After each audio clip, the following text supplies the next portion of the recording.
तो student finally हम आपको एक फ़ाइनल सैम्पल पेपर शेयर कर रहे हैं जो कि बहुत ही इम्पोर्टेंट है कल के एग्ज़ाम के लिए, 7 जून के एग्ज़ाम के लिए।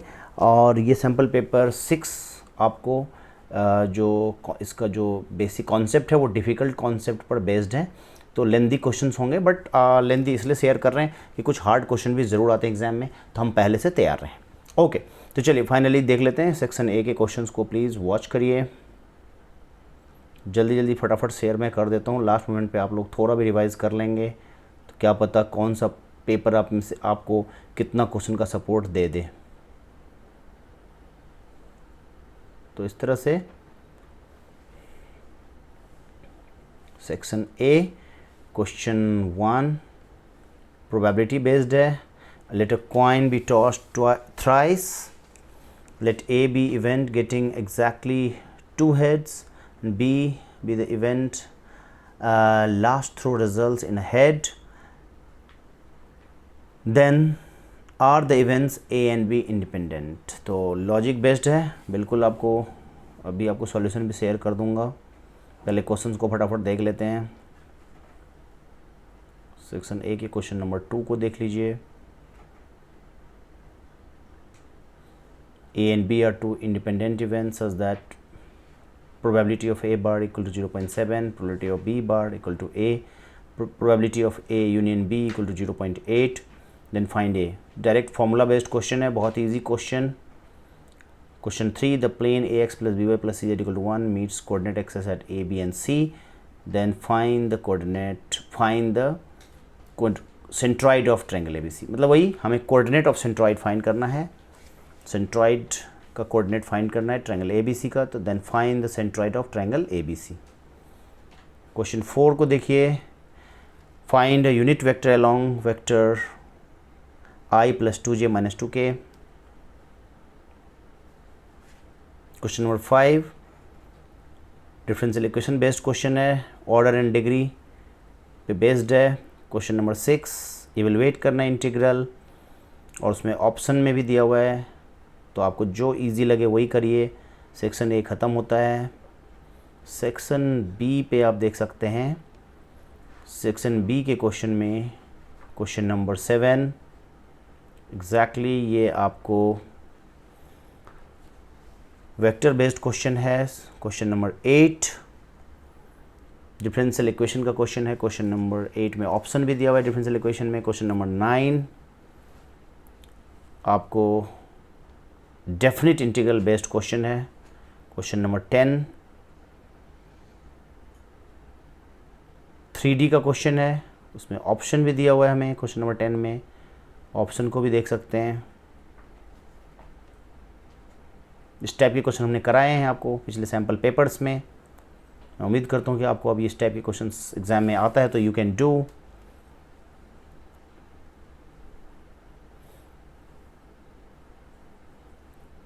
सेक्शन बी आपने अच्छे से देख लिया। अब section C final section. Section C का जो फर्स्ट क्वेश्चन है यानी क्वेश्चन नंबर 11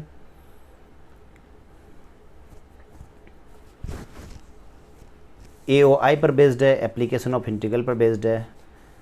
इसमें डायग्राम बनाना बहुत इंपॉर्टेंट है, पॉइंट्स ऑफ इंटरसेक्शन निकालना है आपको। इस टाइप के क्वेश्चन हमने कराए हैं, तो प्लीज़ अब फटाफट देखिए।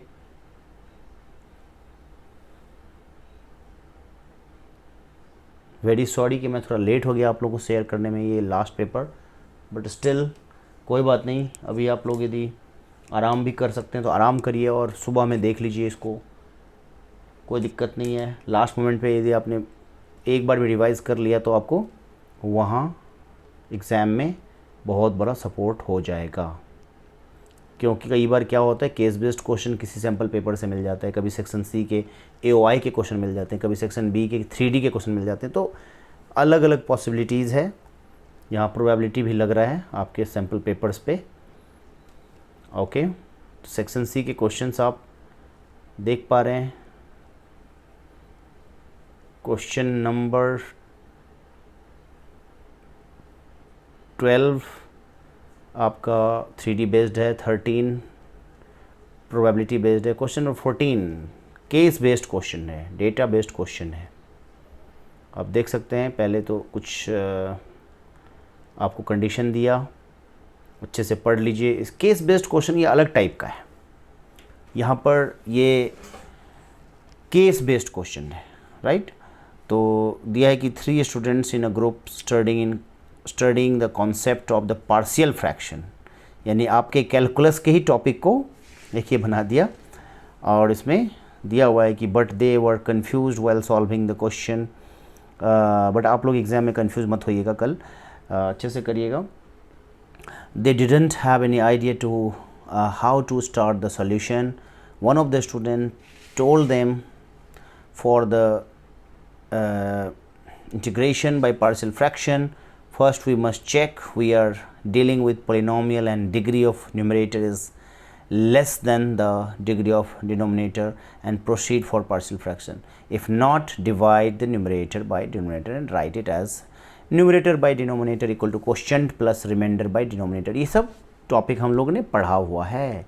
तो गिवन इन्फॉर्मेशन पे बेस्ड पे क्वेश्चन दिया है कि based on the above information answer the following. If the function is fx equal to 2 over 1 minus x into 1 plus x square, how the partial fraction of the given function can be written in constant term a, b and c। and second part है find the integration of the function fx। तो बहुत easy है question. चलिए अब हम लोग move करते हैं सॉल्यूशन की तरफ। सेक्शन ए की सॉल्यूशन, फर्स्ट क्वेश्चन देखिए बहुत ईजी है। प्रोबेबिलिटी के क्वेश्चन को करने के लिए सबसे ज़्यादा इंपॉर्टेंट होता है sample space. You have to find the sample space very correctly, accurately, और यदि आपका sample space correct है तो you can solve the question easily। तो यहाँ पर भी sample space देखिए पहले बना लिया गया, number of s equal to 8 है, तो इस तरह से देख लीजिए आप। बहुत ही easy question है, आप आराम से देख सकते हैं, क्योंकि A जो है इवेंट ए में दिया है गेटिंग एग्जैक्टली 2 हेड्स, तो HHT, HTH, THH ये 3 पॉसिबिलिटी होंगे, तो इसमें नंबर ऑफ पॉसिबल आउटकम्स 3 हो गया। इसी टाइप से B, फिर A इंटरसेक्शन B, फिर probability of A, probability of B, probability of A intersection B। फिर अब यहाँ पे देखा है, आपको ये पता है कि इंडिपेंडेंट इवेंट चेक करने का तरीका होता है कि यदि हम probability of A intersection B निकालते हैं और यदि वो probability of A into probability of B के इक्वल नहीं हो रहा है तो वो इंडिपेंडेंट इवेंट नहीं होता है। तो यहाँ पे हमने देखा कि probability of A intersection B जो है वो not equal to probability of A into probability of B. तो जब probability of A intersection B is not equal to probability of A into probability of B, तो हम लिख सकते हैं hence events A and B are not independent. Okay, तो next question देखिए बहुत ही कॉन्सेप्ट बेस्ड है। फॉर्मूला लगा दिया direct, probability of A union B का, probability of A plus probability of B minus probability of A intersection B. हम set theory में पढ़े हुए हैं, number of A union B equal to number of A plus number of B minus number of A intersection B. तो वहाँ number of था, यहाँ उसी एन के जगह पी लग जाएगा, उसी पैटर्न का फॉर्मूला है। Probability of A union B equal to probability of A plus probability of B minus probability of A intersection B. इस तरह से ये क्वेश्चन सॉल्व हो रहा है। आप देख सकते हैं कि फॉर्मूला डाला, फिर उसके बाद प्रोसीडिंग है, देख लीजिए प्रोसीडिंग किया, फिर से फर्दर फार्मूला यूज़ हो गया। Probability of A intersection B के प्लेस पे हमने यूज़ कर दिया probability of A into probability of B. ये सारे वैल्यू पुट किया, फिर ए की वैल्यू फाइंड हो गई। ओके बच्चे, अब यहाँ पर ए की वैल्यू फाइंड हो गई। हम लोग ये बहुत ही इम्पोर्टेंट सैम्पल पेपर कर रहे हैं, और मैं आपको बता दूं हमने अपने चैनल पे आलोक IIT एंड मेडिकल एकेडमी के चैनल पे 6 सैम्पल पेपर आपको शेयर किए हैं। अभी हम आपको इंटीग्रेशन के बहुत सारे ऐसे important form, most important formula, special form, integration के स्पेशल फॉर्म शेयर कर रहे हैं, सो दैट आपको इंटीग्रेशन के क्वेश्चन को करने में कोई भी दिक्कत ना आए। तो आपको ये भी हम शेयर करेंगे। तो आलोक IIT एंड मेडिकल एकेडमी के जो चैनल है इसको सब्सक्राइब कीजिए। सब्सक्राइब करने के से ये फ़ायदा होगा कि आपको और भी लेटेस्ट चीज़ें मिलती रहेंगी। और हम लोगों ने आलोक IIT एंड मेडिकल एकेडमी की जो टीम है, हमने अपने चैनल पे जो ये 6 सैम्पल पेपर आपको शेयर किए हैं, मैं कॉन्फिडेंट हूँ। मैं मैथमेटिक्स का जो टीचिंग एक्सपीरियंस है उसके बेसिस पे मैं कॉन्फिडेंट हूँ कि कल आप देखिए कि आपके पेपर पे बहुत सारे क्वेश्चंस हमारे सैम्पल पेपर में से आएंगे और उसके टाइप के आएंगे। तो आप लोग अच्छे से रिवाइज ज़रूर करिए और आप देखिए कि आपका एग्ज़ाम हिट कैसे होता है। और टारगेट 40 आउट ऑफ 40 का जो हमारा प्लान है वो सुपरहिट कैसे होता है। तो चलिए, तो हम लोग इसी के साथ मैथमेटिक्स को एंजॉय करते हैं।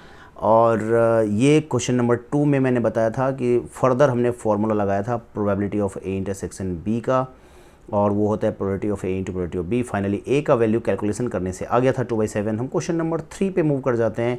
क्वेश्चन नंबर 3 को देखिए, ये क्वेश्चन आपका किस बेसिस पे है ये भी ज़रूर चेक करिए।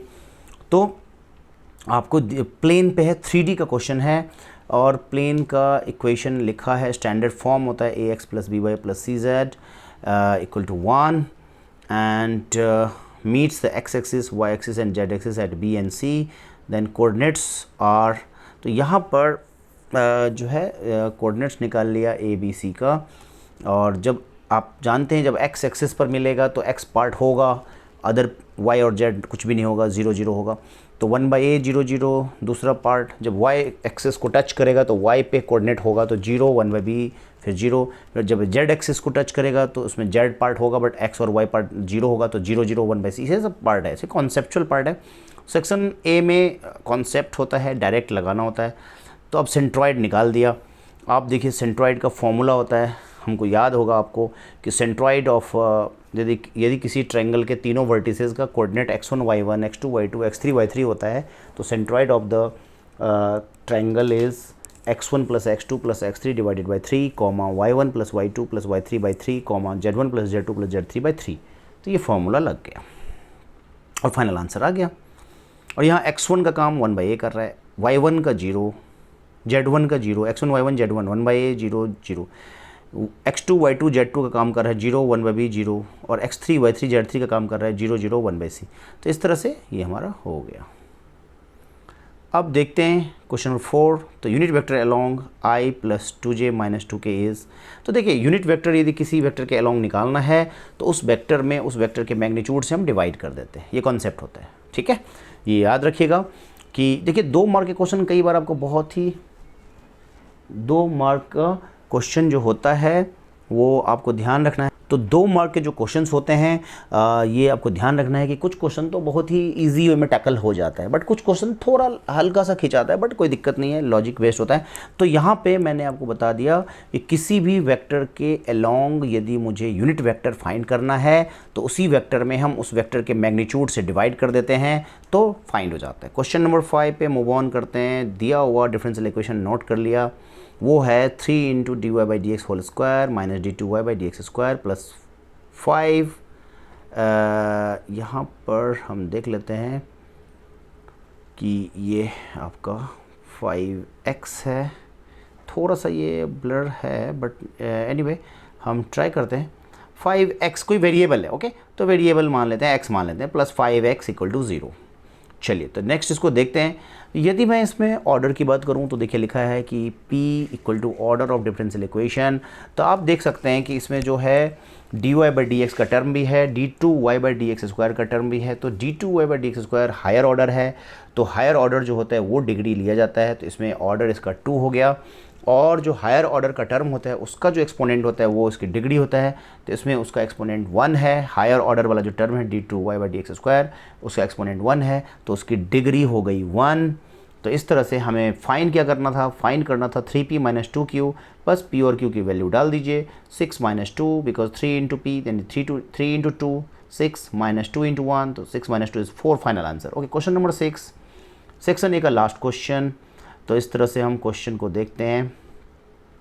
क्वेश्चन में आपको एक इंटीग्रल दिया हुआ है बेसिकली, और यदि इस इंटीग्रल को थोड़ा सा देखें, ये यहाँ पे यदि आपको ब्लर दिख रहा है, ये हम जो अभी आपको स्क्रीन शेयर कर रहे हैं, यदि आपको ब्लर दिख रहा है तो हम वापस आपको ले चलते हैं क्वेश्चन के तरफ। ओके स्टूडेंट, तो क्वेश्चन में साफ साफ था तो वहाँ आप जाएंगे तो ज़्यादा बेटर है। देखिए क्वेश्चन नंबर 6 यही था। ओके, तो कई बार ऐसा होता है कि तो चूँकि हमें बहुत कम टाइम में बहुत ज़्यादा प्रिपेयर करना पड़ा आपके लिए, तो हम आपको यही शेयर करेंगे कि तो क्वेश्चन नंबर 6 यहाँ देख सकते हैं कि यहाँ एकदम क्लियर है। तो मैं नहीं चाहता कि आपका भी एंड मोमेंट पे 1 मिनट भी समय बर्बाद हो। 1 मिनट क्या 10 सेकेंड भी बहुत कीमती है आपके लिए। तो आप प्लीज़ देखिए कि ये जो क्वेश्चन है वो ये है, इवैल्यूएट इंटीग्रल। आप लिख लीजिए, कभी क्वेश्चन लिखने का तो टाइम है आपके पास, ऐसे कोई दिक्कत नहीं है। स्टेप्स हार्ड कैलकुलेशन को कर सकते हैं, अदरवाइज तो आप मेमोराइज़ करिए खटाखट। आइडिया क्लियर रहना चाहिए, वहाँ जाके सीधा हिट करिए। और बस सबसे मेन चीज़ जहाँ पे क्लियर ना दिखे रफ़ करिए, रफ़ करेंगे दिख जाएगी बस। सिंपल आंसर आ रहा है समझिए सही जा रहा है, कॉम्प्लिकेटेड आंसर आ रहा है समझिए हमारा कहीं ना कहीं गड़बड़ है, चेक करिए एंड करेक्ट प्रोसेस लगाइए। प्रोसेस करेक्ट है तो आंसर सही होगा ही होगा। सीबीएसई में स्टेप्स मार्किंग होती है, यदि फाइनल आंसर किसी का गलत भी है, स्टेप सही है तो उनके मार्क्स को दिया जाएगा। लेकिन किसी का फाइनल आंसर सही भी है और स्टेप्स गलत है तो मार्क्स बहुत कम मिलेंगे। लेकिन हाँ, हमें तो स्टेप्स भी सही लिखने हैं और आंसर भी सही लाना है, हमें दोनों सही रखना है। फुल मार्क लेना है, टारगेट 40 और 40 का जो प्लेयर होता है उसका दोनों मेंटेन अच्छा रहता है, वो स्टेप्स भी पूरा पूरा लिखता है और वो आंसर भी सही लिखता है और एंड में यूनिट्स भी सही लगाता है। ठीक है, चलिए क्वेश्चन नंबर 6 को हमने देख लिया अच्छे से, ऑप्शन भी देख लिया, बढ़िया से लिख लिया। आगे बढ़ जाते हैं, जहाँ पे हम थे सॉल्यूशन पे थे तो सॉल्यूशन की तरफ मूव करते हैं। ये देख लीजिए सॉल्यूशन, क्वेश्चन हमारा यही था और इस क्वेश्चन को सॉल्व करने के लिए क्या किया गया कि यहाँ पर ना कुछ प्रोसेसिंग हुआ जिसको ये इन्होंने मेंटली लाइक रफ़ किया। रफ़ आपको करना है, जो डिनोमिनेटर में जो पार्ट है हमारा e to the power ax plus e to the power minus X, इसको टी पुट कर दिया गया इसमें। डिनोमिनेटर के जो टर्म है उसको टी पुट किया, फिर उसको डिफ्रेंशिएट किया तो उसमें न्यूमिनेटर खुद आ गया।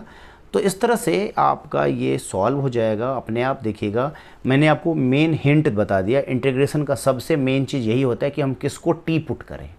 इंटीग्रेशन का में यदि किसी को ये समझ में आ जाए कि किसको टी पुट करें और वो परफेक्ट हो जाए तो इंटीग्रेशन का 80% तो उसका कंट्रोल हो जाता है। तो यहाँ पर हमने बता दिया कि डिनोमिनेटर को हम टी पुट करेंगे क्योंकि उसका डिफ्रेंशिएशन करने पर हमें न्यूमरेटर मिल रहा है। तो अब ये फाइनली जो इसका रिजल्ट आ जाएगा क्लियरली कांस्टेंट पार्ट जो था अंदर में जो भी 1/a तो बाहर हो गया और अंदर में 1/t dt हो गया। 1/x dx का log mod x होता है तो 1/t dt का log mod t हो जाएगा। तो 1/a log mod t plus c और बाद में हम वैल्यू पुट कर देंगे जो भी हमने t को सपोज किया था। तो फाइनल आंसर आ गया 1/a log mod e to the power ax plus e to the power minus ax plus c, where c is a constant of integration और c is an arbitrary constant। चलिए अब इसके option के भी question देख लेते हैं। Option के क्वेश्चन में दिया हुआ था integral ex into 1 plus x divided by cos square x into ex dx। अब यहाँ पर देखिए इसको सिंप्लीफाई किया गया थोड़ा सा। यहाँ पर भी आप देख सकते हैं कि पुटिंग का गेम है, किसको पुट किया जाए। तो यहाँ पर डेफिनेटली हम x इंटू ex को t पुट करेंगे। कई बार ये भी बहुत इंपॉर्टेंट बात होता है कि हम डिनोमिनेटर को कई बार पुट करते हैं t, लेकिन कई बार डिनोमिनेटर के स्पेशली किसी पार्ट को t पुट करते हैं। इससे पिछले वाले क्वेश्चन में हमने होल डिनोमिनेटर को t पुट किया था, याद करिए। हमने इससे पिछले क्वेश्चन में क्वेश्चन 6 का जो मेन क्वेश्चन था उसमें डिनोमिनेटर के पूरे डिनोमिनेटर को ही टी पुट किया था।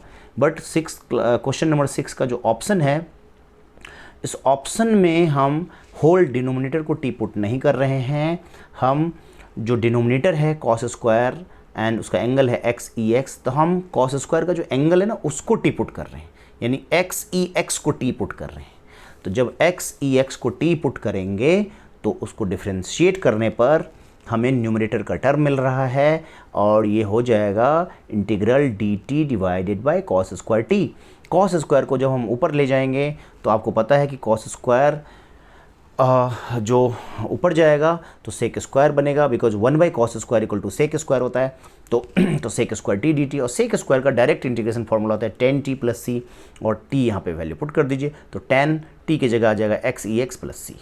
Final result. बहुत ही ईजी क्वेश्चन है, बहुत ईजी क्वेश्चन है और आप लोग तो ये रिवाइज कर सकते हैं सुबह उठकर।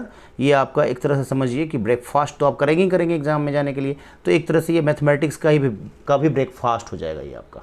तो आप ये समझ लीजिए कि ब्रेकफास्ट हमारा कुछ एक होगा बॉडी के लिए और एक होगा ब्रेकफास्ट माइंड के लिए। तो माइंड का ये ब्रेकफास्ट हो जाएगा कि फटाफट रिवाइज़ किया और वहाँ जाके अपनी एनर्जी का प्रभाव डाल दिया आंसर शीट में। ठीक है, चलिए अब यहाँ पे क्वेश्चन नंबर 7 पे मूव कर जाते हैं। क्वेश्चन नंबर 6 के साथ ही हमारा सेक्शन ए ख़त्म हो गया। सेक्शन बी के क्वेश्चन नंबर 7 बहुत इजी है। देखिए कॉन्सेप्ट लगा दिया कि vector A cross vector B का होल स्क्वायर कर दिया गया। तो इसको हम लिख सकते हैं modulus of vector A cross vector B का होल स्क्वायर। अब देखिए दो वेक्टर का क्रॉस प्रोडक्ट होता है modulus of vector A to modulus of vector B into sine theta का होल स्क्वायर। फिर से यहाँ पे कॉन्सेप्ट ट्रिगोनोमेट्री का लगेगा। तो आप जानते हैं कि जब स्क्वायर होगा तो ब्रैकेट में, तो ब्रैकेट के अंदर ये प्रोडक्ट के फॉर्म में है, तो सारे तो मॉड वेक्टर ए का square into mod vector B का स्क्वायर और sine square theta. Sine square theta को हम लिख सकते हैं 1 माइनस कॉस स्क्वायर थीटा।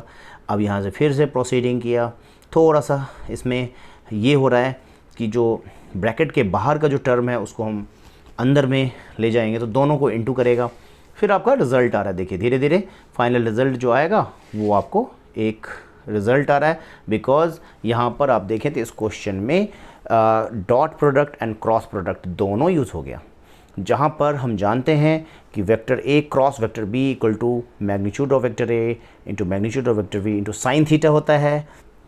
और वहीं पे vector A dot vector B जो होता है डॉट प्रोडक्ट, तो दो वेक्टर का डॉट प्रोडक्ट होता है vector A dot vector B equal to magnitude of vector A into magnitude of vector B into cos theta. तो ये दोनों कॉन्सेप्ट यहाँ यूज़ हो गया, फाइनल रिजल्ट आ गया। क्वेश्चन नंबर 8 की तरफ मूव करते हैं।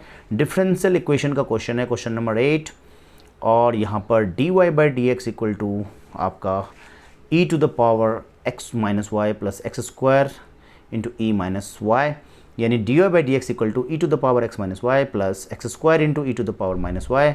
अब इसको d Y by D x को थोड़ा सा और हम सिंप्लीफाई कर रहे हैं। सिंप्लीफाई करने पे ये हो रहा है कि हम इसको देखिए कि e to the power minus Y common लिया गया, तो e to the power minus Y यदि कॉमन लेंगे तो e to the power x plus x square. थोड़ा सा और सॉल्व किया गया, तो मैंने आपको बताया था इस टाइप के क्वेश्चन जो डिफरेंशियल इक्वेशन के क्वेश्चन होते हैं, इसमें dy और dx के टर्म को हम मेंटेन करते हैं, और dy और dx के टर्म हमेशा न्यूमरेटर में होना चाहिए, तभी हम इंटीग्रेटिंग बोथ साइड लगाएंगे। तो यहाँ पर भी वही कर दिया, अरेंज कर लिया। Arranging of the datas is very important in mathematics. तो अब यहाँ पर वही किया, dy by E minus Y, dy divided by E to the power minus Y equal to E x plus x square D x. अब integrating both side कर दिया। Integrating both side जैसे ही किया, देखिए आपका नॉर्मली रिजल्ट आ गया, और जो रिजल्ट आया वो E Y equal to E x plus X cube by 3 is the required solution. Okay, तो स्टूडेंट हम लोग मूव कर रहे हैं, और इन क्वेश्चंस को आप अच्छे से, छोटे छोटे क्वेश्चन हैं, आप चाहेंगे तो 2-2 3-3 मिनट में आप लिख सकते हैं। हैंड राइटिंग बनाने की ज़रूरत नहीं है, हैंड राइटिंग बनाइएगा एग्ज़ाम में। यहाँ पर आप यदि मोटा मोटा सिर्फ रफ़ प्रैक्टिस भी कर लिया अब तो काफ़ी है। यहाँ पर आप 2-2 3-3 मिनट में रफ़ लिख कर भी प्रैक्टिस कर सकते हैं, क्योंकि यहाँ पर लिखा हुआ रहेगा तो वहाँ दिमाग में जल्दी आएगा। यहाँ हैंड राइटिंग बनाने लग जाएंगे तो ज़्यादा टॉपिक कवर नहीं हो पाएगा, बट वहाँ पे आपको हैंड राइटिंग भी बनाना है और वहाँ पे आपको सारे टॉपिक भी कवर करना है। मैंने बता दिया 40 मिनट्स में एक सेक्शन कवर कर दीजिएगा। हर सेक्शन के लिए 40 मिनट मैक्सिमम है, बिकॉज 43 करेंगे तो 120 मिनट्स हो जाता है। और जिसमें मैं ये कहूँगा कि जो सेक्शन ज़्यादा वेटेज का है थोड़ा सा उसको आप वैल्यू देंगे, लेकिन सेक्शन ए के क्वेश्चन भी टाइम टेकिंग होते हैं, ये ज़रूर ध्यान रखिएगा। 2 मार्क का होने से कोई फ़र्क नहीं पड़ता, कोई क्वेश्चन उसका टाइम ज़्यादा ले लेता है क्योंकि स्टूडेंट को सोचना पड़ता है, वो पहली बार उसका एक्सपीरियंस होता है। ठीक है, इस क्वेश्चन में जो भी हमने क्वेश्चन किया था क्वेश्चन नंबर 8, उसके ऑप्शन में भी ये क्वेश्चन है, वो भी करेंगे। देखिए इसमें दिया हुआ था तो जो इक्वेशन दिया हुआ था हमने उसको नोट कर लिए, और डिफरेंशियल इक्वेशन को नोट करने के बाद सबसे पहला काम हमारा होता है D Y by D x को फाइंड करना। हमने निकाल लिया, और इसको हम मेंशन कर देंगे कि homogeneous as combined degree of each term is same. यानी यहाँ पर जब D Y by D X find किया तो देखिए D Y by D X की वैल्यू आ रही है 2xy minus Y square divided by 2x square. जब हम D Y by D X की वैल्यू फाइंड कर रहे हैं तो ये आ रहा है 2xy minus Y square by 2x square, जिसमें कि आप गौर से देखिए तो क्या हो रहा है, ये होमोजीनियस। ये होमोजीनियस क्यों है? क्योंकि इसका रीज़न देखिए लिखा हुआ है कि होमोजीनियस इसलिए है कि as combined degree of each term is same. ये याद रखना है कि होमोजीनियस होने का ये एक इम्पोर्टेंट पॉइंट याद रखना है कि होमोजीनियस कब होता है, कि जब हर टर्म का कंबाइंड डिग्री सेम हो। The combined degree of each term is same. Combined degree क्या होता है देखते हैं। देखिए यहाँ पे कंबाइंड डिग्री है कि जैसे एक्स वाई है तो इसका कंबाइंड डिग्री 2 होगा, ठीक है, ओके। y है तो y का पावर 2 है, x का पावर 2 है, तो यानी ईच टर्म का डिग्री 2 आ रहा है। कंबाइंड डिग्री मतलब होता है जब x और y दोनों होता है तो कंफ्यूज ये नहीं होना है कि इसका डिग्री 1 है, बिकॉज x का सेपरेट डिग्री तो 1 है, y का सेपरेट डिग्री 1 है, लेकिन दोनों प्रोडक्ट के फॉर्म में है। तो दोनों प्रोडक्ट के फॉर्म में होने की वजह से उसका कंबाइंड डिग्री 2 होगा। तो एक्स वाई का कंबाइंड डिग्री 2 हुआ, वाई स्क्वायर में ऑलरेडी 2 है, एक्स स्क्वायर में ऑलरेडी 2 है, तो ईच टर्म का कंबाइंड डिग्री सेम होने की वजह से ये होमोजीनियस हो गया। अब आगे बढ़ते हैं मेन आइडिया की तरफ। इस टाइप के क्वेश्चन को सॉल्व करने का मेन आइडिया है कि y इक्वल टू हम वी एक्स पुट कर देंगे। कुछ क्वेश्चन ऐसे भी होते हैं जिसमें x equal to V Y put होता है, वो आपको पोजीशन देखना पड़ेगा, सिचुएशन के हिसाब से होता है। यहाँ पर ये याद रखना है कि अपने आप आपको फॉर्म से डिसाइड करना है और फॉर्म को देख कर डिसाइड करना है कि y वाले टर्म कहाँ एग्जिस्ट कर रहा है। जनरली आपको दिख जाएगा कि y equal to V X डालने पर यदि फॉर्म सिंप्लीफाई हो रहा है तो y equal to V X put करेंगे। जनरली y बाई एक्स के फॉर्म में जब आता है तो y equal to V X put करते हैं, जब x बाई वाई के फॉर्म में आता है तो x equal to V Y put करते हैं। तो यहाँ पे y बाई एक्स के फॉर्म में है तो y equal to V X put करेंगे, तो let y equal to V X. हम सेम टाइप के क्वेश्चन पहले भी कर चुके हैं, फिर हम डिफ्रेंशिएटिंग कर देंगे, तो डिफ्रेंशिएटिंग करेंगे तो D Y by D x equal to V plus X D V by D x, यहाँ प्रोडक्ट रूल लग गया।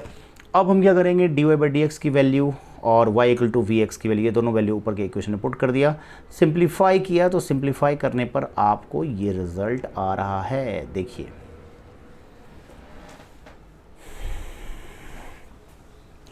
तो स्टूडेंट यहाँ पे हमने वैल्यू पुट किया, सिंप्लीफाई किया, तो हमें v और x के फॉर्म में कुछ डेटा आएगा, तो हम उसको अरेंज कर लेंगे। अरेंज ये कर लेंगे कि एक तरफ जो v और dv वाले टर्म है उसको हम लेफ़्ट साइड और x और dx वाले टर्म है उसको राइट साइड।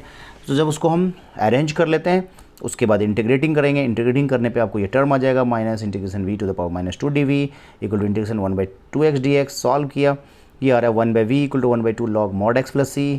अब यहाँ से हम आपको ये बता दें कि याद रखना बहुत ज़रूरी है कि फाइनल रिजल्ट हमारा v के फॉर्म में बिल्कुल भी नहीं आएगा, बिकॉज हमने सिंप्लीफाई करने के लिए y equal to V X put किया था। जब y equal to V X put किया था तो v इक्वल टू क्या हो जाएगा, y बाई एक्स। तो ये ध्यान रखना पड़ेगा, जब हमने पुट किया था y equal to V X तो यहाँ v इक्वल टू क्या होगा, v इक्वल टू होगा y बाई एक्स। तो जब v equal to y by X होगा तो 1/v क्या होगा, ओके, x बाई वाई, तो x by Y equal to 1/2 log mod x plus c is the required solution. Question number 9 पे move करते हैं। क्वेश्चन नंबर 9 में देख सकते हैं कि क्वेश्चन नंबर 9 है किस टॉपिक से रिलेटेड, तो ये बिल्कुल डेफिनेट इंटीग्रल का क्वेश्चन है।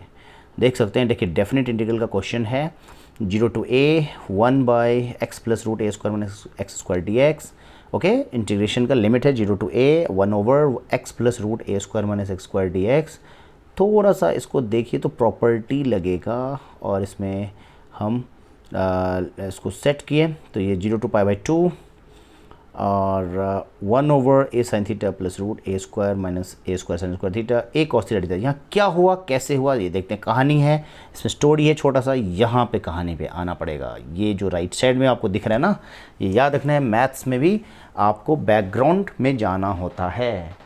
मैथ्स में या लाइफ में किसी भी चीज़ में जब तक इंटरनल फोर्स नहीं होगा तब तक एक्सटर्नली कुछ नहीं होने वाला है। तो यहाँ पर ये जो रफ में हो रहा है यही सब कुछ है। तो क्या पुट करें, तो let x equal to a sine theta, यही इसका प्रोसेस था। x को ए साइन थीटा हमने मतलब ए साइन थीटा को हमने x मान लिया, तो जब x equal to a sine theta हुआ तो हम डिफ्रेंशिएटिंग किए तो dx equal to a cos theta d theta. अब यहाँ याद रखना है कि जब हमने गिवन फंक्शन में, जब चूँकि आप देख सकते हैं गिवन फंक्शन में x आया हुआ है, तो हमें क्या करना पड़ेगा कि जब हम लिमिट को देखें तो यहाँ पे लिमिट जो हमारा है वो 0 और a है। तो जो भी है, तो जब हमारे पास कुछ भी दिया हुआ होता है लिमिट, तो हम उसको लिमिट के हिसाब से कन्वर्ट करेंगे और कन्वर्ट ऐसे होगा कि लिमिट चेंज होगा। जब हम x को a साइन थीटा पुट किए हैं तो x को a साइन थीटा पुट करने पर सिर्फ मेरा ये रिस्पॉन्सिबिलिटी नहीं है कि हम केवल डिफ्रेंशिएशन करें, डिफ्रेंशिएशन तो करना ही है, हर क्वेश्चन में करते हैं। तो पुट जब करते हैं तो डिफ्रेंशिएशन होता ही है, लेकिन लिमिट भी हम उसका चेंज करेंगे, क्योंकि पुराना लिमिट जो भी है अब वो साइन थीटा के अकॉर्डिंग बदल जाएगा, क्योंकि x इक्वल टू अब ए साइन थीटा हो गया।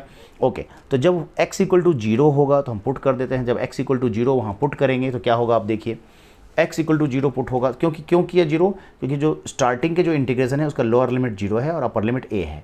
तो जब x इक्वल टू 0 पुट करेंगे तो थीटा कुछ आएगा, जब x equal to a put करेंगे तो थीटा कुछ आएगा, तो अब नया लिमिट हो जाएगा वो।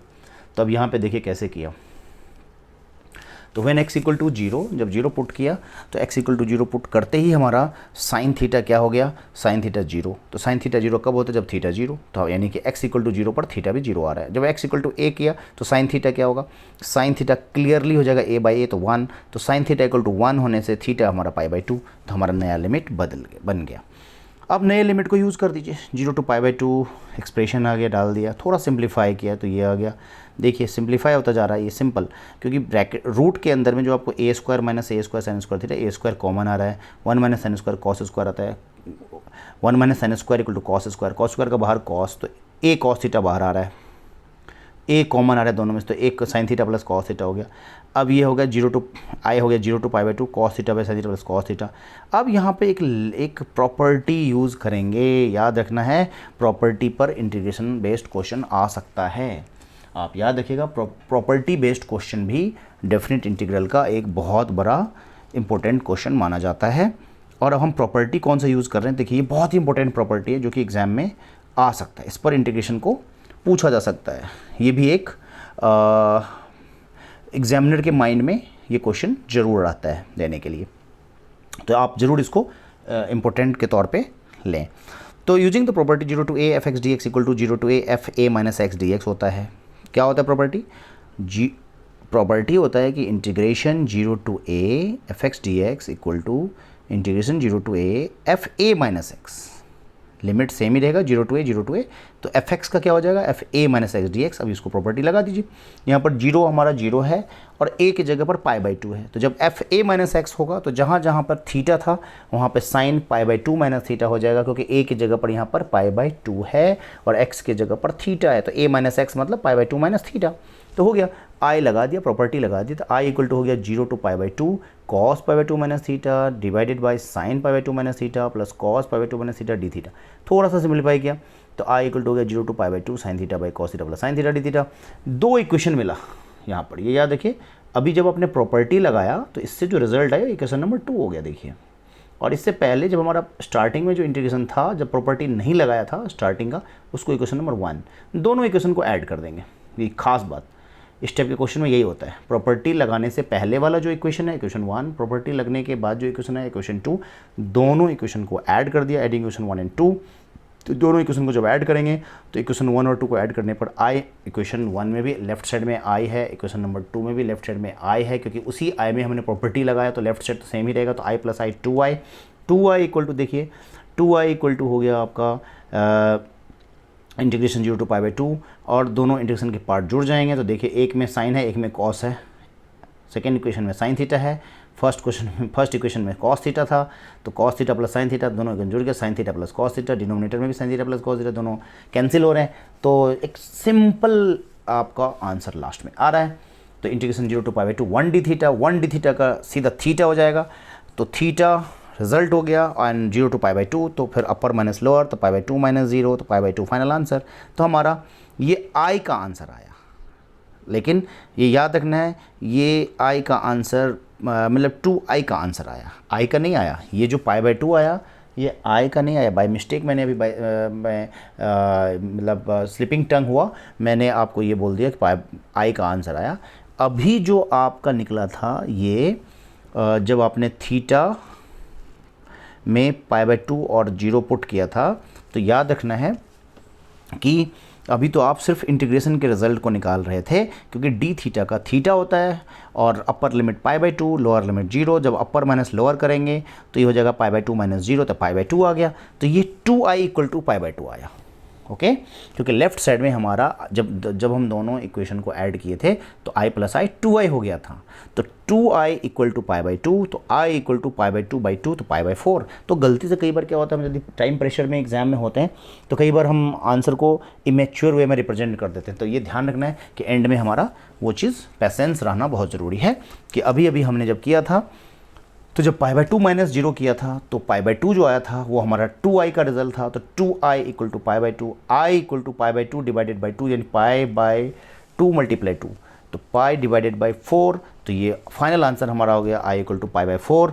ये आगे बढ़ते हैं, नेक्स्ट क्वेश्चन जो 10 है, आप ध्यान से देखें, क्वेश्चन नंबर 10 यानी कि हम पहुंच चुके हैं इसको एंड करने वाले हैं, यानी कि हमारा सेक्शन बी ख़त्म होने वाला है। और इस तरह से आप देख सकते हैं इस टाइप के क्वेश्चन हमने किया हुआ है। प्लेन पे बेस्ड है, 3D का क्वेश्चन है, देख लीजिए। Plane which passes through the intersection of the plane this and this is. जब ऐसा होता है कोई प्लेन पास करता है किसी दो प्लेन के इंटरसेक्शन से, तो पहला प्लेन हम लेते हैं 2x + 2y - 3z - 7 plus lambda into second लेते हैं 2x + 5y + 3z - 9 = 0। ये स्टैंडर्ड फॉर्म होता है। और इसमें हम इसको थोड़ा सा सॉल्व करने की कोशिश करेंगे। और देखिए तो सिंप्लीफाई किया गया। सिंप्लीफाई करना बहुत ही इजी है। और इसको बाकी कॉन्सेप्ट को आप देख सकते हैं कि कैसे कैसे यूज़ किया गया। तो गौर से देखने पर ये आपको दिख रहा है कि यदि हम कैलकुलेशन करेंगे तो x वाले पार्ट को इन्होंने एक साथ कर लिया, तो 2 + 2 lambda into x plus 2 + 5 lambda into y. तो यानी एक्स वाई जेड को कैटेगराइज कर लिया, कांस्टेंट पार्ट्स को अलग कर लिया। अब लिखा है कि if plane 1 is parallel to the line this, तो क्या होगा, तो एक कंडीशन फिर से लगा दिया x/1 = y/3 = z/2। फिर से एक कंडीशन तैयार हो गया। इस तरह से ये ध्यान रखना है कि कंडीशन यही बनता है कि इसमें कॉन्सेप्ट लगाया कि पैरेलल जब होगा तो पैरेलल का लॉजिक यूज़ कर दिया। और लॉजिक वहाँ पे आपको दिख रहा है। तो द कॉन्सेप्ट मतलब एक तरह से फॉर्मूला लग जाएगा यहाँ पर। और जो वैल्यूज़ है वैल्यूज़ को पुट किया और इसे लैम्डा फाइंड कर लेंगे। लैम्डा जब फाइंड कर लेंगे तो लैम्डा का रिज़ल्ट आने के बाद फ्रॉम इक्वेशन 1 प्लेन हम निकाल लेंगे। तो ये हमारा रिक्वायर्ड इक्वेशन हो जाएगा, required equation of the plane. Formula based question था। दूसरा इसमें ऑप्शन भी देखिए दिया हुआ है, line through the point this b. एक पॉइंट है a 1 2 -4, तो इससे लाइन बनेगा x - 1/a = y - 2/b = z + 4/c। If line 1 is perpendicular to the line this and this, दो लाइन दिया हुआ है, देन क्या होगा 2a + 3b + 4c = 0 and next a - 3b + 5c = 0। अब इससे यहाँ पर भी हम फिर से लगाएंगे कॉन्सेप्ट और दोनों इक्वेशन को एक तरह से सॉल्व करेंगे। क्रॉस मल्टीप्लिकेशन मेथड होता है एक, उसे सॉल्व कर दिया तो आपको एक फॉर्म में ले आएंगे, स्टैंडर्ड फॉर्म में ले आएंगे। और a/27 = b/-6 = c/-9। तो इस तरह से dr फाइंड कर लेंगे। डायरेक्शन रेशियोज इसका निकल गया हमारा कितना 9 - 2 - 3। फिर उसके बाद लिखा है from equation 1 line in Cartesian form x - 1/9 = y - 2/-2 = z + 4/-3। In vector form for vector form x - 1/9 = y - 2/-2 = z + 4/-3 = lambda से। फिर यहाँ से एक जनरल पॉइंट है ना, general point on the line पहले भी फाइंड किया था हम लोगों ने। तो जनरल पॉइंट फाइंड करने के लिए फिर x y z निकाल लीजिए। तो x यानी यहाँ से क्रॉस मल्टीप्लाई करेंगे बार बार, तो x की वैल्यू निकलेगी, फिर y की निकलेगी, फिर z की निकलेगी। किसके फॉर्म में, लैम्डा के फॉर्म में। तो लैम्डा के फॉर्म में आपका आ गया 9 लैम्डा + 1 - 2 लैम्डा + 2 - 3 लैम्डा - 4। ये क्या है, general point on the line है। अब यहाँ पर लिखा है position vector of point on the line is, तो यहाँ पे लिख देंगे final answer vector r = 9 lambda + 1 into i cap plus -2 lambda + 2 into j cap plus -3 lambda - 4 into k cap. तो इस तरह से ये हमारा हो गया। और लिखा है that indicates to vector r = अब अरेंज कर लेंगे यहाँ पर हम सबको। तो ये आपको i वाले i j k एक साथ ले लिया, यानी लैम्डा वाले को अलग कर लिया। तो क्लासिफिकेशन कर लेंगे तो vector r = i + 2j - 4k bracket close plus lambda into 9i - 2j - 3k। ये हो गया हमारा क्या, this is the equation of the line in vector form. Section b भी हमारा कंप्लीट हो गया। अब सेक्शन सी पे मूव कर जाते हैं। सेक्शन सी में हम लोग देख लेते हैं कि कैसा कंडीशन दिया हुआ है। इस टाइप के क्वेश्चन हम लोगों ने खूब किया है। एक सर्कल दिया हुआ है देखिए, और ऐसे क्वेश्चन में क्या होता है कि जो दो इक्वेशन दिए होते हैं उनके हम पॉइंट ऑफ इंटरसेक्शन फाइंड करते हैं। पॉइंट ऑफ इंटरसेक्शन करेक्ट होना चाहिए, उसके लिए हमें दिए हुए दोनों इक्वेशन को सॉल्व करना होता है। दोनों इक्वेशन को सॉल्व करके पॉइंट ऑफ इंटरसेक्शन फाइंड हो जाता है। यहाँ पे एक इक्वेशन सर्कल का है, दूसरा इक्वेशन लाइन का है। दोनों को सॉल्व कर देंगे, दोनों इक्वेशन को सॉल्व करके हमें पॉइंट ऑफ इंटरसेक्शन निकल जाएगा। और यहाँ पर आप देख सकते हैं क्लियरली कि डायग्राम इसका ये बन रहा है क्लियरली, क्योंकि चूंकि सर्कल का equation x square plus y square equal to 4 है, तो सर्कल का रेडियस 2 हो गया। और दोनों यानी सर्कल के इक्वेशन और लाइन के इक्वेशन को जब सॉल्व करेंगे तो हमें यहाँ पर निकल के आएगा पॉइंट जो आएगा, तो पॉइंट आपको दिखेगा कि किस तरह से आ रहा है, इंटरसेक्शन पॉइंट आपको दिख भी रहा है यहाँ पर क्लियरली। तो ये यहाँ पर आपको दिख रहा है कि जो सर्कल और उसका जो इंटरसेक्शन आ रहा है वो आपको दिख रहा है कि एक जो L का जो कोऑर्डिनेट यहाँ पर है वो हमारा √3, 0 है। और यदि मैं इसकी बात करूँ तो ये आपका यहाँ से हम लिमिट से भी डिसाइड करेंगे रिक्वायर्ड एरिया। अभी हम रिक्वायर्ड एरिया पे आते हैं। रिक्वायर्ड एरिया हमारा क्या है? रिक्वायर्ड एरिया है एरिया ऑफ OAL। तो इसमें आप देख सकते हैं रिक्वायर्ड एरिया हमारा है area OAL and plus area LAB। देख सकते हैं डायग्राम में, देख लीजिए ये जो एरिया OAL है, OAL and plus LAB। OAL में जब हम एरिया ऑफ OAL निकालेंगे तो ये जो इक्वेशन जो लाइन का इक्वेशन है वो हेल्प करेगा फंक्शन के लिए y के लिए। और जब एरिया ऑफ LAB निकालेंगे तो ये सर्कल का एरिया कवर कर रहा है। तो अब देख लेते हैं इसका डायरेक्ट, देखिए रिजल्ट शेडेड पोर्शन का एरिया कैसे निकलेगा। एरिया ऑफ शेडेड पोर्शन जो निकलेगा आप यहाँ पे देख सकते हैं, एरिया ऑफ शेडेड पोर्शन होगा जो पहला पार्ट का जो एरिया है OAL, तो OAL का एरिया कैसे होगा 0 to √3 1/√3x, और दूसरा होगा 2 to √3, क्योंकि मैंने बोला था फर्स्ट में लाइन का इक्वेशन आएगा, दूसरे में सर्कल का आएगा। तो देखिए दोनों से y की वैल्यू निकलेगी, इस तरह से होगी। तो फर्स्ट का जो 0 to √3 लिमिट है और दूसरे का √3 to 2 है। क्यों है देख लीजिए डायग्राम में, देखिए 0 to √3 इसलिए है क्योंकि कि जो ओरिजिन है वो वहाँ से 0, और जो L है उसका जो पॉइंट है वो √3 है, तो 0 to √3, और जो दूसरा पॉइंट है √3 से 2। तो इस तरह से ये हो रहा है। यदि A की बात करें तो A यहाँ पर आपको दिख भी रहा है कि क्लियरली जो है यहाँ पॉइंट ऑफ इंटरसेक्शन जब निकालेंगे तो आपको कोऑर्डिनेट जो बनेगा x की जगह पर आपको √3 आएगा। कितना आएगा? x की जगह पे √3 आएगा, क्योंकि यहाँ हम देख रहे हैं कि जो L है वो √3, 0 है। तो जब हम पॉइंट A की बात करें तो पॉइंट A पर x की वैल्यू √3 है, √3 डालिए आप तो y1 आएगा। तो यानी कि जो पॉइंट A है, पॉइंट A का कोऑर्डिनेट हमारा क्या बन रहा है? पॉइंट A का कोऑर्डिनेट बन रहा है √3, 1। ओके, पॉइंट ऑफ इंटरसेक्शन हमारा √3, 1 है। उसके बाद तो शेडेड पोर्शन निकल ही जाएगा, क्योंकि जब आपको इंटीग्रेशन पता चल गया तो देखिए तो लिमिट जो है, जो फर्स्ट पार्ट है उसका लिमिट 0 to √3 है, दूसरे का √3 to 2। डायग्राम से क्लियर है, क्लियरली आप डायग्राम को देख सकते हैं। डायग्राम ही मेन होता है। डायग्राम एग्जाम में साफ अच्छे से बनाइए। और डायग्राम में आप जब एग्ज़ाम में आप डायग्राम बनाते हैं तो प्लीज़ पेंसिल से बनाइए, क्योंकि कई बार उसको आपको चेंज करना पड़ सकता है। ठीक है, तो अब देखिए एरिया ऑफ OAL जब निकालेंगे उसका लिमिट 0 से √3 जाएगा। जब एरिया ऑफ LAB निकालेंगे तो उसका √3 से 2 जाएगा। ठीक है, चलिए अब मेन बात पे आते हैं। इसको आप देख लीजिए, फर्स्ट इंटीग्रेशन तो बहुत इजी है, 1/√3 कांस्टेंट पार्ट बाहर हो जाएगा, x का x² 2 होगा। फिर तो अपर लिमिट एक बार x की जगह √3 पुट होगा, माइनस एक बार x की जगह पे लोअर लिमिट 0 पुट होगा, माइनस कर देंगे, राइट। दूसरा जो है स्पेशल फॉर्म है, ये है √a² - x² का फॉर्म। इसका फॉर्मूला ही होता है और हम इसको यूज़ कर लेंगे।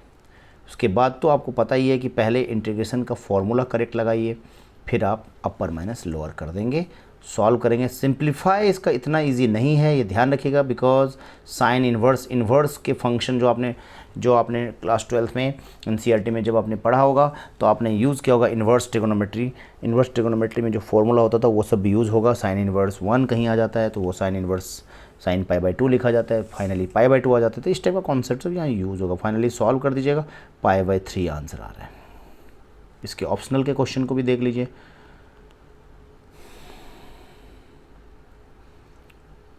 शेडेड पोर्शन का ही क्वेश्चन है। इस पर फिर से आपको डायग्राम पहले समझना चाहिए। इलिप्स का डायग्राम है, x² / a² + y² / b² = 1। Shaded portion check कर लीजिए।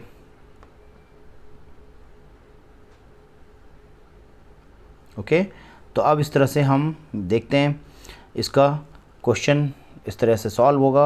इसका जो एरिया आप कर्व जो है वो x square by a square plus y square b square equal to 1 is symmetrical about x axis. तो यहाँ पे डायरेक्ट जो है एरिया इक्वल टू लिखा गया twice of 0 to a e y d x. ये आपको लॉजिक याद रखना पड़ेगा।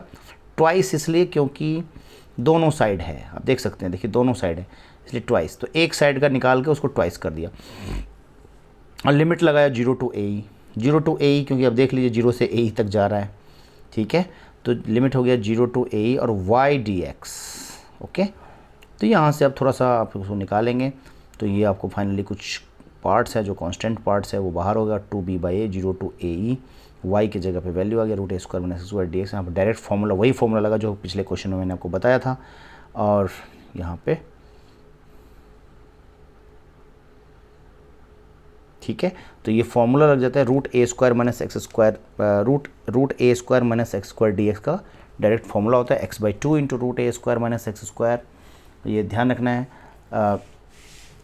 ये डायरेक्ट फॉर्मूला होता है कि जब हम बोलेंगे तो रूट में जो फॉर्म है, यदि आपको इस तरह का इंटीग्रेशन आता है रूट ए स्क्वायर माइनस एक्स स्क्वायर तो डायरेक्ट होता है x by 2 into root A square minus x square plus a square by 2 sine inverse x by a. फिर उसके बाद आपको सावधानी से डाल देना है वैल्यू। तो इस तरह से ये हमारा हो जाएगा और इसमें हम कैलकुलेशन का बहुत ध्यान रखना पड़ेगा, अपर माइनस लोअर का ध्यान रखना पड़ेगा और सिंप्लीफाई कर दीजिएगा। कॉम्प्लिकेटेड थोड़ा सा कॉन्सेप्ट, मैंने पहले बोला था कि ये डिफ़िकल्ट कॉन्सेप्ट पे क्वेश्चन है, इजी पे नहीं है और इसको आप कैलकुलेशन अच्छे से कर सकते हैं। नेक्स्ट क्वेश्चन 12 क्वेश्चन देखिए, लाइन गिवन लाइंस सबसे पहले लिख लिया गया, स्टैंडर्ड फॉर्म में उसको ले आएंगे। स्टैंडर्ड फॉर्म होता है x minus x one by a equal to y minus y one by b equal to z minus z. यहाँ पे ध्यान रखना है कि x minus x one by a equal to y minus y one by b equal to z minus z one by c. तो ये form होता है, डिनोमिनेटर जो इसमें होते हैं ये इसके डी आर्स हो जाते हैं, डायरेक्शन रेशियोज हो जाते हैं। तो d r's of the line a b r root 3, 4 and 6, root 3, 4 and 6। और इस तरह से d r of line parallel to a b r, तो जो पैरेलल लाइन होंगे उनका भी यही होगा डी आर, तो रूट 3, 4 and 6 ही होगा। अब डिवाइडिंग बाय रूट, इन तीनों का सम ऑफ स्क्वायर कर देंगे रूट के अंदर, तो स्क्वायर रूट ऑफ रूट 3 का स्क्वायर 3, 4 का स्क्वायर 16, 6 का 36, कैलकुलेशन पार्ट, ठीक है। तो रूट स्क्वायर रूट 55 आया, उससे हम डिवाइड कर देंगे तो डायरेक्शन कोसाइन फाइंड हो जाएगा। डायरेक्शन कोसाइन फाइंड करने के लिए हम यही करते हैं, प्रोसेस होता है ये डायरेक्शन कोसाइन इक्वल टू, तो हर मेंबर को उसके रूट में स्क्वायर ऑफ सम है ना, सम ऑफ स्क्वायर से कर देते हैं। जो हमारा डी आर्स आता है, डी आर्स के जो मेंबर्स होते हैं उनके स्क्वायर रूट के अंदर सम ऑफ स्क्वायर्स करके जो रिजल्ट आता है उसके हर मेंबर में हम डिवाइड कर देते हैं, तो डायरेक्शन कोसाइन फाइंड हो जाता है। ये हमारा फाइंड हो गया, डायरेक्शन कोसाइन भी फाइंड हो गया, रूट 3 बाई रूट 55 रूट। तो इस तरह से डायरेक्शन कोसाइन हमें मिल गया root 3 by root 55, 4 by root 55, 6 by root 55 and point through which line pass is 1 by 2 minus 2 3। तो इस तरह से ये कंप्लीट हो गया। क्वेश्चन नंबर 13 पे जाते हैं। क्वेश्चन नंबर 13 में आपको प्रोबेबिलिटी बेस्ड क्वेश्चन है, सक्सेस गेटिंग अ टेल। तो सबकी प्रोबेबिलिटी सोचिए, जब प्रोबेबिलिटी ऑफ एस हमारा 1 बाई 2 है तो प्रोबेबिलिटी ऑफ नॉट एस हो जाएगा हाफ, बिकॉज 1 माइनस 1 बाई 2, क्योंकि probability of A plus probability of not a equal to 1 होता है। तो इस तरह से कॉन्सेप्ट यूज़ करेंगे। ओके, तो देख लीजिए कॉन्सेप्ट आप, इजी है, कोई बहुत ज़्यादा डिफ़िकल्ट नहीं है। थोड़ा सा 11th क्लास का मैथ भी आपको कहीं ना कहीं यूज़ होता रहेगा, तो अलर्ट रहना पड़ेगा, ठीक है। तो इस तरह से एक फॉर्मूला भी यहाँ यूज़ हो रहा है, a plus a r square plus dot dot dot होगा काफ़ी दूर तक, इन्फाइनाइट तक। तो a by 1 minus r formula होता है, यहाँ लगा दिया गया और इस फॉर्मूला को यूज़ किया गया। ये हमने पढ़ा है, ये हमने ज्योमेट्रिक सीरीज़ पढ़ा हुआ है, ठीक है, ज्योमेट्रिक प्रोग्रेशन। तो geometric sum of geometric progressions का ये फॉर्मूला होता है, ठीक है। अब हम लास्ट क्वेश्चन पे मूव कर गए। ये है केस बेस्ड क्वेश्चन, इसमें एफ एक्स हमें दिया हुआ था तो फर्स्ट पार्ट 14 का जो फर्स्ट पार्ट है वो f x equal to 2/1 - x into 1 + x²।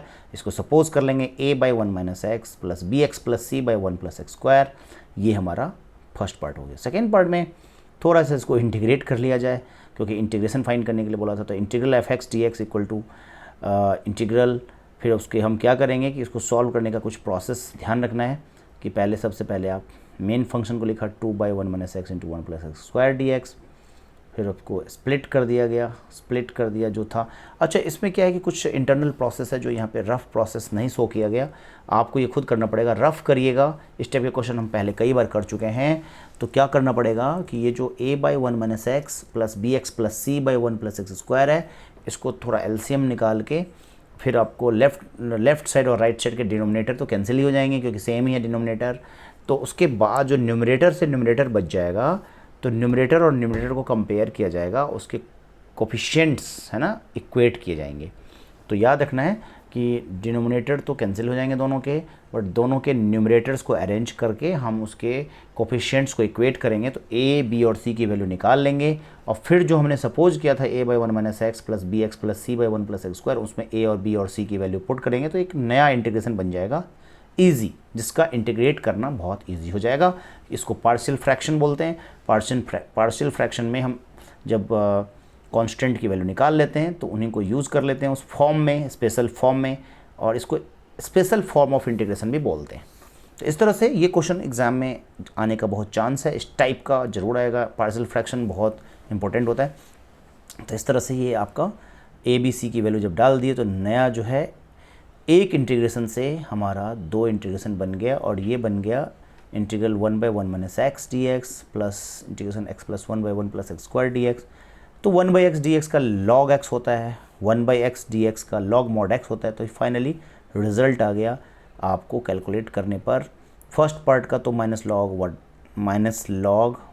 1 - x हो गया, एंड सेकेंड पार्ट को फिर से स्प्लिट करना होगा। जो डिनोमिनेटर में 1 + x² है वो दोनों को डिवाइड करेगा, तो ये हो जाएगा x/1 + x² प्लस 1/1 + x²। यहाँ फिर से क्या होगा, सॉल्व करिएगा। डिनोमिनेटर में जो 1 + x² है उसको t पुट कर दीजिएगा।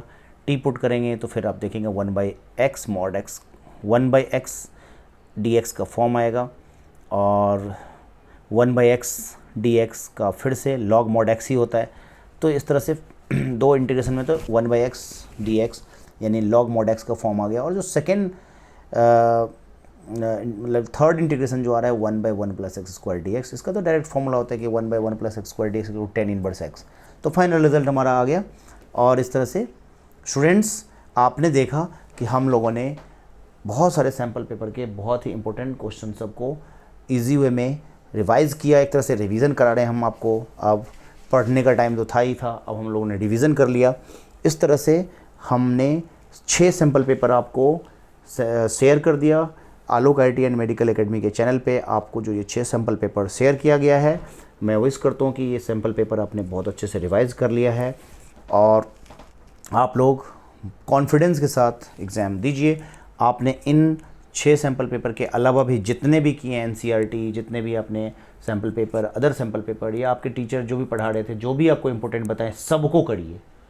A to Z question important है। जितना ज़्यादा कोई करके जाएगा, ये तो मेरा एक एडिशनल हो गया कि आपके तैयारी को हमने थोड़ा सा और एक्स्ट्रा बुम कर दिए। तो आपको ये समझना है कि हम जो भी कर चुके हैं वो तो ज़रूर करिए, क्योंकि जो आपके फ्रेम ऑफ माइंड में है वो ज़्यादा इंपॉर्टेंट है। ये हमने एडिशनल आपको डाल दिए कि इसमें से कुछ क्वेश्चन ज़रूर आपके एग्ज़ाम में आ जाएंगे, तो और मैक्सिमम आ जाएंगे। इसकी गारंटी है कि मैक्सिमम क्वेश्चन इस टाइप के ही आएंगे, क्योंकि हमारा पूरा इस पर रिसर्च किया गया है और हमने रिसर्च करके क्वेश्चन डाला है। तो आप लोग बहुत अच्छा करेंगे। तो ये याद रखिएगा कि इंटीग्रेशन के इंपॉर्टेंट फार्मूला भी हम डाल देते हैं, आप लोग सुबह में ज़रूर रिवाइज़ कर लीजिएगा जाने से पहले। और इम्पोर्टेंट फार्मूला को रिवाइज़ कर लेने से ये फ़ायदा होगा कि इंटीग्रेशन के कोई क्वेश्चन आपको डिस्टर्ब नहीं करेगा। तो मैं Alok Nath Jha, mathematics teacher from Alok IIT and medical academy, Alok IIT and medical academy की तरफ से आप लोगों से यहीं से साइन ऑफ करते हैं। फिर मिलते हैं नेक्स्ट वीडियो में, और इस शुभकामना के साथ हम विदा ले रहे हैं कि आप कल एग्ज़ाम में बहुत अच्छा करके आएंगे। अपना बेस्ट दीजिए, फल की चिंता नहीं करिए, अपनी कर्म करिए, फल की चिंता बिल्कुल मत करिए। Just give your best and try to write all the answers with correct process and just manage करिए कि सेक्शन सी, फिर बी एंड देन ए, एंड किसी भी क्वेश्चन में रुकना नहीं है, फंसना नहीं है, आपको स्टक नहीं होना है, moving on moving on moving on करना है। यदि कोई क्वेश्चन बहुत ज़्यादा भी हार्ड है तो उसके लिए आप स्पेस छोड़ सकते हैं, लेकिन एक बार जिस सेक्शन को करिए उस सेक्शन के पूरे क्वेश्चन को ट्राई करिए, ख़त्म कर दीजिए, और फिर आप बाद में कुछ क्रिटिकल कैलकुलेशन को चेक ज़रूर कर लीजिए और यूनिट्स वगैरह भी लिखिए, राइट। एक दो लेंदी क्वेश्चन ज़रूर आएगा तो आप उसको संभालने का तरीका यही है, रफ़ करिए, ठीक है। तो आलोक आईटी एंड मेडिकल एकेडमी के चैनल को ज़रूर सब्सक्राइब करिए, अपने फ्रेंड्स को शेयर करिए, अपने फ्रेंड्स के साथ आप हमारे चैनल के वीडियोस को शेयर करिए, और आप स्पेशली चैनल को सब्सक्राइब करिए क्योंकि आपको जेईई मेन, जेईई एडवांस के बहुत सारे लास्ट प्रीवियस ईयर्स के क्वेश्चन को हम सॉल्व करने वाले हैं।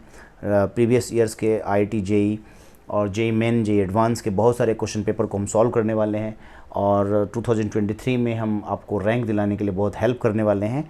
तो आप जल्दी से चैनल को सब्सक्राइब करिए, आप भी सब्सक्राइब करिए, अपने फ्रेंड से भी सब्सक्राइब करवाइए और सुझाव दीजिए। यदि आपको लगता है कि आलोक सर के थ्रू हम मिलकर काम करना चाहते हैं और हमसे आपको कुछ बेनिफिट लेना है, जिसके लिए हम आपको चाहते हैं कि और बेस्ट दें, आप चाहते हैं कि हम आपको और बेस्ट दें और हम भी चाहते हैं कि हम आपको बेस्ट दें, तो आपका सुझाव और मेरा सुझाव एक दूसरे को मिलना चाहिए।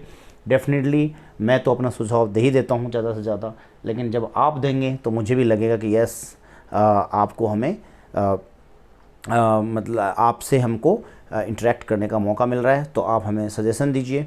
यदि आपको लगता है कि हाँ वीडियोज़ को आपके किसी पर्टिकुलर टॉपिक पर वीडियो बनाना है तो उन टॉपिक्स पे हम वीडियो बनाएंगे, ठीक है। मैथ्स का कोई ऐसा पार्ट है जिस पार्ट पे आपको लगता है कि ज़्यादा डिफ़िकल्ट करता है, हम उन पार्ट पे ज़्यादा वीडियो बनाएंगे।